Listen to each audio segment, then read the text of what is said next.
অস্বাস্থ্যকর ভেবে খোলা তেল খাচ্ছেন না ঠিকই, কিন্তু নিজের অজান্তেই প্রতিদিন বাইরের খাবারের সঙ্গে সেই খোলা তেল গ্রহণ করছেন। ফলে এই তেলের অদৃশ্য বিষে একদিকে যেমন ভিটামিন এর ঘাটতির ঝুঁকি বাড়ছে, তেমনি পরিশোধিত না হওয়া ব্যবহৃত তেলের ক্ষতিকর উপাদান স্বাস্থ্য ঝুঁকি তৈরি করছে বলে জানান চিকিৎসকরা।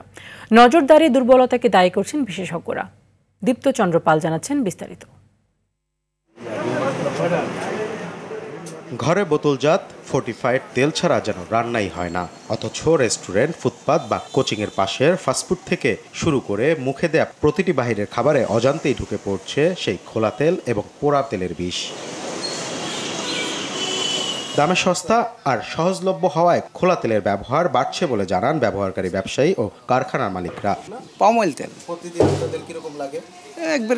একবার একটু বেশি লাগতে পারে। ওইটা এক সপ্তাহ মাল থাকলে এটা গন্ধ হয়ে যায়। এটা যে বাজার পরে যে সুজির ময়লাটা পরে না, মানে গুঁড়োটা, তখন তেলটা কালো হয়ে যায়। এটা তো টাকার কেনা তেল, ঠিক আছে, 1 কেজি তেলের দাম 180 টাকা ভাই। এটা কি ফেলাই দেওয়া সম্ভব আপনার? চিকিৎসকদের মতে দীর্ঘদিন এই তেল খেলে মানবদেহে বাসা বাঁধে ক্যান্সার সহ বিভিন্ন রোগের। আম গাছের একটা বিচি থেকে তৈরি হয়। এখানে মূলত থাকে 10% লিনোলিনিক অ্যাসিড থাকে, যেটা আমাদের শরীরের জন্য ক্ষতিকর। কি ক্ষতিকর? এখানে স্যাচুরেটেড ফ্যাট।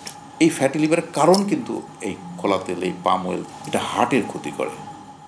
অল্প বয়সেই ইসকেমিক হার্ট ডিজিজ করে। বিশেষজ্ঞদের দাবি, অদৃশ্য শক্তির দাপটে বন্ধ হচ্ছে না খোলা তেলের ব্যবসা। তাই সরকারি প্রতিষ্ঠানগুলোকে সমন্বিতভাবে বাজার মনিটরিংয়ের পরামর্শ দেন তিনি। আমাদের ব্যবসায়ীরা আমরা দেখেছি সিন্ডিকেট করে, মানে দাম বাড়ানো থেকে শুরু করে ভেজাল জিনিস চালানো থেকে শুরু করে এমন কোনো হীন কর্ম নেই তারা করে না।